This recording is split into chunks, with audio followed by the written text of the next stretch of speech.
Je suis Olivier Blanc, historien, l'auteur de plusieurs ouvrages sur la fin du XVIIIe siècle. Je suis évidemment très sensible à l'Europe, aux questions s'y rattachant et à l'importance que l'institution peut avoir aujourd'hui pour nous, en termes d'échanges culturels notamment, mais pas seulement. Les histoires nationales se confondent complètement avec l'histoire de l'Europe, puisque déjà, sous l'Ancien Régime, les alliances monarchiques se faisaient entre États, et Marie-Antoinette donc, était autrichienne, comme vous le savez.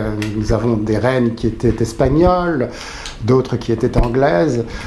Mais au-delà, il y avait déjà, dès les temps les plus anciens, des échanges extrêmement forts, extrêmement nombreux. Quelquefois, ces échanges ont été augmentés du fait de la situation politique. Par exemple, quand les protestants ont dû fuir la France après la révocation de l'édit de Nantes, beaucoup se sont installés en Allemagne.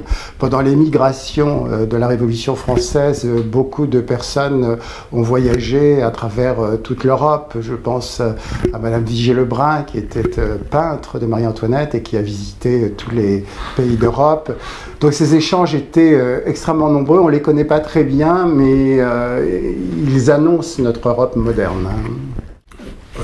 Quand je voyage en Europe, je me sens chez moi. J'ai le sentiment que les Européens ont des valeurs communes. Ils sont tous attachés à l'état de droit, c'est très important. C'est la garantie de nos libertés individuelles. Et en ce sens, je crois qu'il faut consolider l'Europe et surtout ne pas abandonner ce projet comme certains voudraient le faire. C'est vraiment important de voter pour l'Europe. Je suis né juste après la guerre et en 1949, on a créé le Conseil de l'Europe qui est presque mon contemporain.